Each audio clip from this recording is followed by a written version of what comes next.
Bagaimana sih kerja di Australia? Seperti apa sih? Banyak lowongan atau tidak?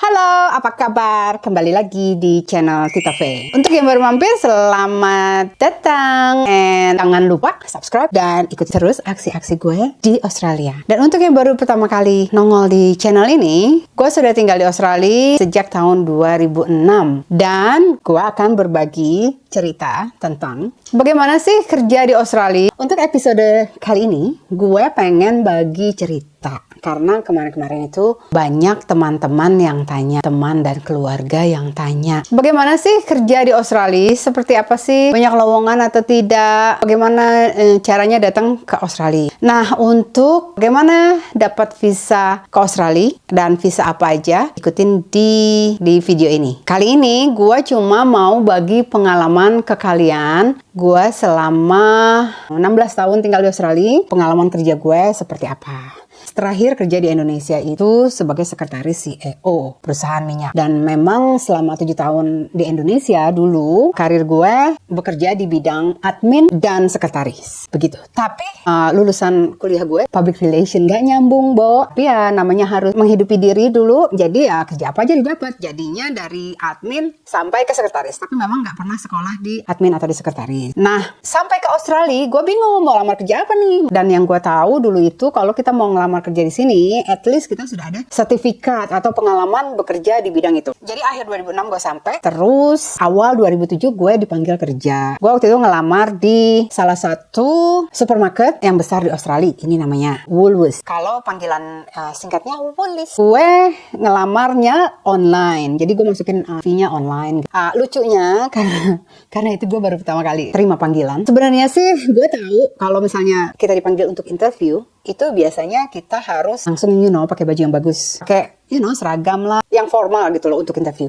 Pada saat itu karena tulisannya dibilang we wanna have a briefing with you, gue pikir meeting, briefing, oke. Jadi pada saat itu gue pakai tank top karena waktu itu lagi summer, Bo. Itu kan bulan Januari, Februari itu masih summer ya kan. Gue pakai tank top, baby doll, tangan panjang, nggak pakai kemeja atau jas gitu, enggak. Karena gue pikir ini belum interview, masih baru untuk briefing gitu loh, untuk meeting gitu kan. Gue datangnya terlambat pula, dasar dodo. Karena belum tahu di mana head office-nya, jadi gue muter parkiran, jadi dari situ terlambat cuma 5 menit sih, nggak lama. Pas gue datang, disuruh naik ke atas, udah pada duduk orang masuk ke ruangan gitu loh. Go to the table that has your name. Gue disuruh duduk, masuk ke ruangan dan cari tempat duduk yang ada nama gue. And gue panic shock at the beginning. Awalnya karena gue pikir, ya tau begini gue pakai baju resmi gitu kan. Gue cuma pakai tank top baby doll. Ternyata hari itu kita semua dikasih tes tulisan di individual dulu. Jadi mereka kasih kayak paper gitu.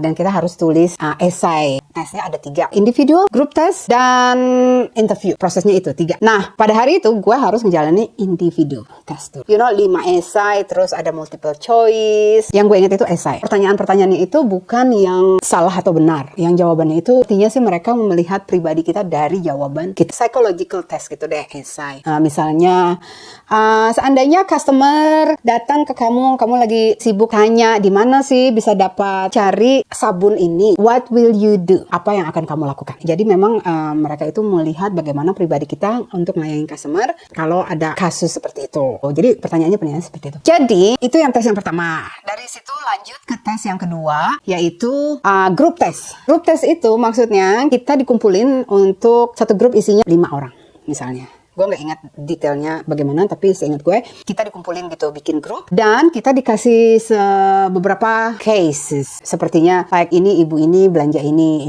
setiap grup beda-beda. Dan ada 5 orang yang ngawasin kita, 5 orang dari karyawan mereka untuk ngawasin per grup. Jadi mereka kayaknya mau lihat bagaimana leadership kita, bagaimana bahasa Inggris kita, bagaimana antisipasi kita untuk mengatasi masalah yang terjadi, misalnya begitu. Gak susah sih, cuman kayaknya memang yang ini juga bukan berarti jawaban kita benar atau tidak. Kayaknya memang mereka mau lihat bagaimana karakter kita. Karena aku ngelamarnya dulu sebagai customer service check out itu mestinya register, jadi yang layanin kasir gitu. Jadi dari situ, dari sering ngobrol-ngobrol, terus ada beberapa kasus kita harus telangin. Setelah tes itu, mereka bilang, thank you for coming, we will contact you if you pass this test, gitu. Jadi gue pulang hari itu, ya kan. Hari Seninnya ditelepon, ternyata congratulations, you pass the test, now we would like you to come for interview. Jadi di interviewnya nggak susah sih, cuman karena kan tesnya kebanyakan udah lewat gitu loh. Jadi interviewnya cuma ditanya availability kamu dalam seminggu itu mau hari apa aja dan kamu mau bekerja berapa jam. Disinilah kita bilang, kalau kita bilang saya mau kerjanya cuma 10 jam seminggu. Nah kalau di atas 15 hours seminggu, kemungkinan itu bisa jadi part time. Nah kalau full time 36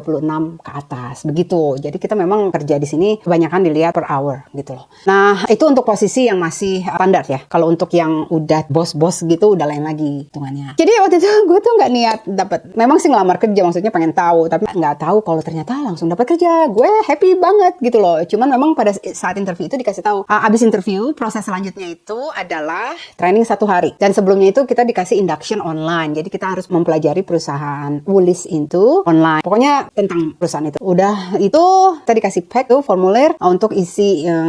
Di sini kita kalau kita mau kerja berarti kita harus bayar pajak karena kita berarti ada income dan kita harus punya TFN number. Maksudnya itu tax file number. Nah, jadi akhir tahun sih bulan-bulan akhir Juni, akhir 30 Juni itu kita harus ke tax accountant atau online untuk lapor berapa banyak income kita dan di situ dilihat berapa banyak kita harus bayar pajak. Begitu. Kalau kita belum punya tax file number, kita harus bikin, nggak susah, nggak lama kok. Tapi kalau misalnya kamu nggak punya dan nggak mau punya tax file number, ya nggak bisa kerja karena memang salah satu prosedur di sini kalau kita mau bekerja, mau dapat income harus ada tax number. Yang mereka butuhkan pada saat itu dari gue adalah tax file number, visa. Ya mereka mau lihat kita ini punya visa boleh kerja atau enggak. Karena kalau gue datang ke sini turis itu nggak boleh kerja. Visa-visa yang membolehkan kalian kerja itu nanti ada di sini video ini ya. Karena kalau dijelasin di sini kepanjangan. Jadi itu pertama kali gue ngelamar kerja di situ. Permanen part time itu minimum 15. Sehari shiftnya cuma 5 jam. Jadi cuma 3 kali minimum 3 kali seminggu.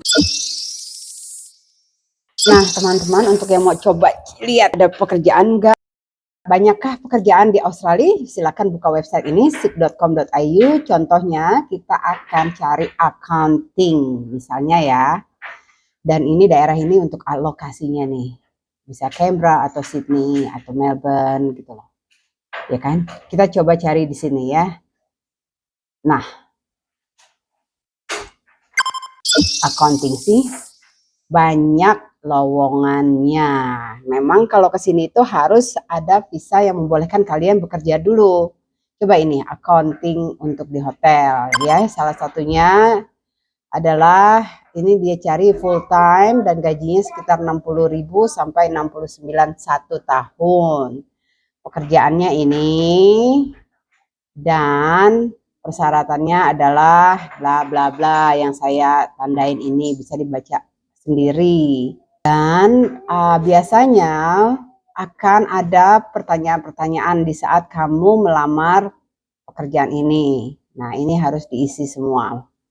Contohnya berapa banyak pengalaman accounting, berapa banyak pengalaman menggunakan Microsoft Excel, dan lain-lain. Begitu. Lanjut, kita cari misalnya yang untuk pekerja lansia ya. Di sini dinamakan pekerjaannya aged care worker.